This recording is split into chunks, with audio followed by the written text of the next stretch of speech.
Merhaba arkadaşlar, ben İlknur Dökmez. YouTube kanalıma hoş geldiniz. Bugün arkadaşım Zeynep ile birlikte video hazırlayacağız. Kısaca Zeynep'ten kendisini tanıtmasını isteyeceğim.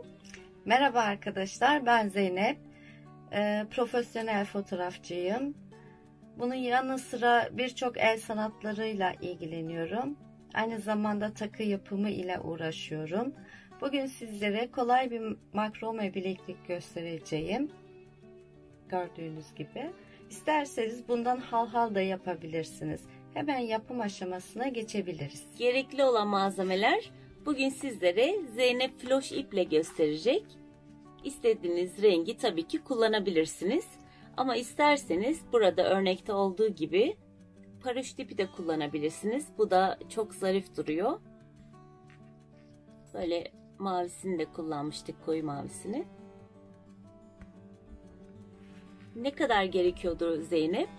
1,5 metre mavi ipten, 1,5 metre. 1,5 metre de siyah ipten ve orta ipi de ben 30 santim kestim.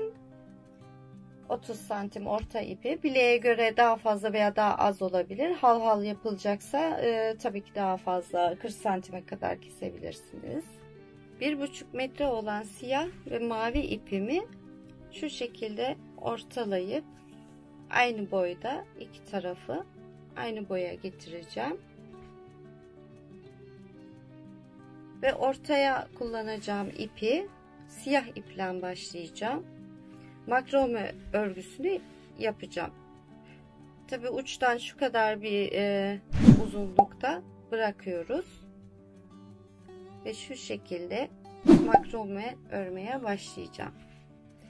El hareketlerime çok dikkat edin. Hani fazla anlatılacak bir şey olmadığı için zaten bilenler makrome örgüsünü biliyorlar. Sol ipi üstüne, orta ipin üstüne atıyorum. D şeklinde yapıyorsun. D şeklinde yapıyorum. Sağ ipi üstten getiriyorum ve düğümün ortasından çıkartıyorum. Bildiğimiz normal makrome yapıyorsun. Evet. Evet. Basit makrome. Basit makrome. Şimdi soldan başlamıştım. Şimdi sağdaki ipimi orta ipimin üzerine getiriyorum. Soldaki ipimi üstten getirip şu aradan çıkartıyorum. Bu şekilde.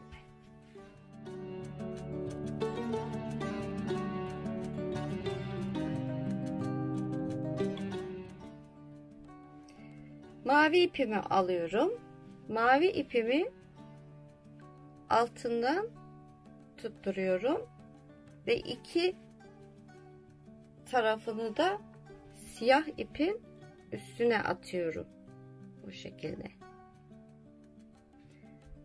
Ve normal siyah ipimle makrome örmeye devam ediyorum.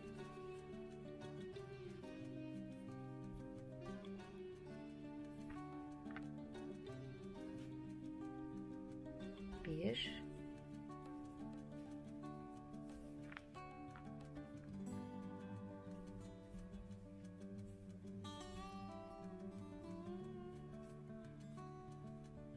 iki. Mavi ipimi sabitledim örgüme. Şimdi mavi ipimin burada fark etmiyor, sağ veya soldan başlamak fark etmiyor. Ben soldakini çapraz şekilde siyah ördüğümün üstüne atıyorum ve aynı şekilde sağdaki ipimi çapraz olarak sol tarafa getiriyorum ve alttan tekrar iki mavi ipi çaprazlıyorum. Ve üstünde çapraz işareti oluyor, böyle çapraz. Evet. Aynen öyle çarpı oluyor. işareti. Evet. Ve uçları tekrar siyah ipin üstüne atıyorum. Tabi burada tutmak çok önemli İlknurcuğum. Sabitleyebilirlerdi bunu. Evet. Tabii ama ki. Zeynep bu konuda profesyonel olduğu için elinde yapıyor. Ya alışmışım, elimde yapmaya alışmışım o yüzden. Ve şu şekilde tutuyorum ben elde. mavi ipler siyahların üstünde. Evet. Şöyle şu şekilde. Şimdi tekrar siyah ipimle makrome örmeye devam ediyorum.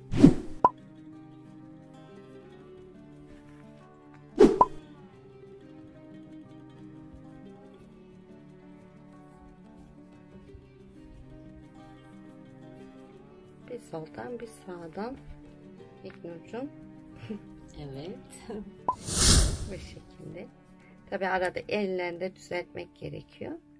Ben şimdi soldaki ipten başladığım için çaprazlamaya soldan tekrar hep soldan yapıyorum. Tabi fark etmiyor aslında, gözükmüyor ama ben şimdi bu işaret hangi ip daha üstte olduğu göze batıyor bazen. O yüzden hangi taraftan başlanılıyorsa ve çaprazladım tekrar. Alttan da çaprazlıyorum iplerimi şu şekilde ve tekrar siyahların üstüne atıyorum.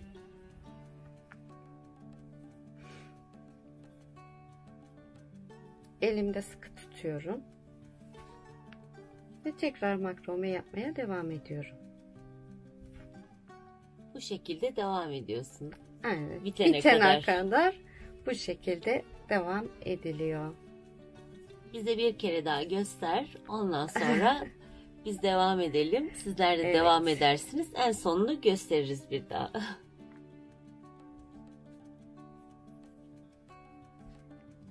Şöyle çaprazladım ve alttan çaprazlıyorum mavileri. Orta ipimden yani.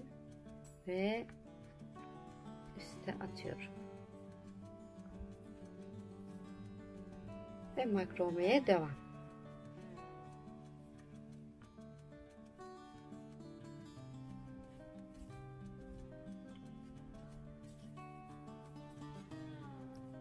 Böyle bitene kadar devam ediyor İlknurcuğum. Tamam, o zaman sen devam et. Arkadaşlarımız da devam etsin. En son kısmını da bize kapamasını da gösterirsin. Tamam. Bilek boyuna göre bitirdim ben bilekliği. Şimdi şu kalan ipleri maviyle şu siyahı keseceğim ve yakacağım.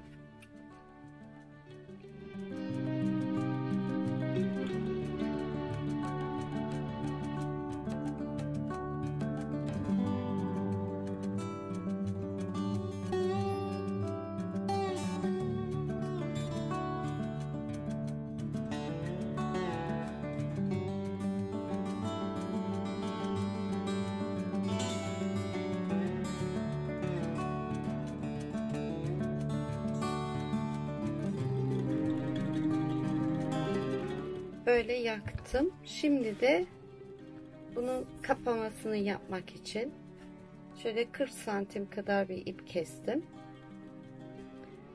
Ve bunu kapamasını yapmak için iki son ipleri bir araya getiriyorum.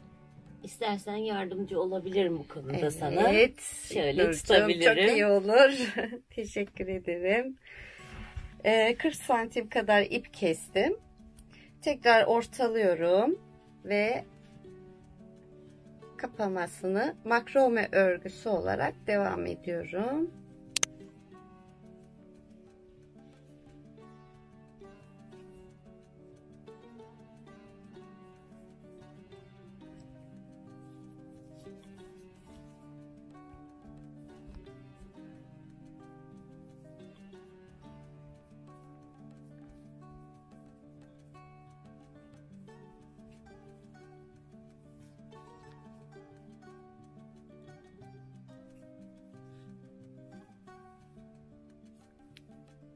İstediğiniz kalınlıkta yapabilirsiniz bunu, değil mi? Evet, istediğiniz kadar. Şu an 2, 4, 6 oldu. Ben 8 yapacağım.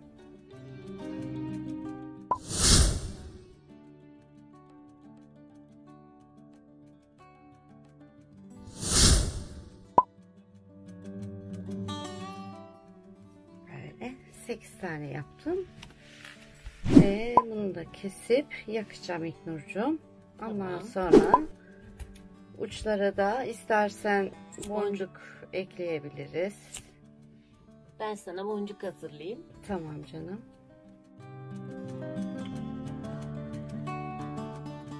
Teşekkür ederim. Herhalde 2 tane yeterli. Yeter. Fazla verdim ben.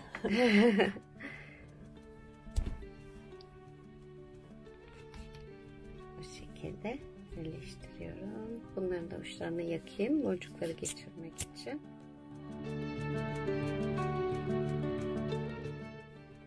Şimdi düğüm atıyorsun. Düğüm atıyorum. Çıkmaması için. Aynen. Bu kadar. Bu tarafı da yapıyoruz.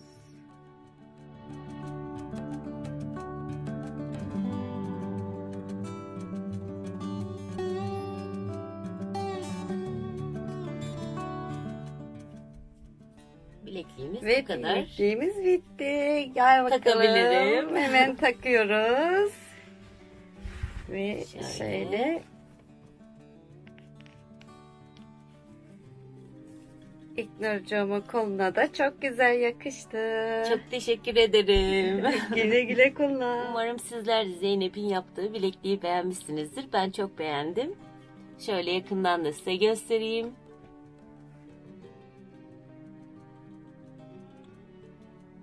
Takı Tasarım YouTube kanalıma abone olmayı unutmayın. Videolarımı beğenip paylaşabilirsiniz. Ayrıca videolarımdan anında haberdar olmak için zile basıp bildirimleri açmayı unutmayın. Bir sonraki videoda görüşmek üzere. Sevgiyle kalın. Hoşça kalın. Hoşça kalın.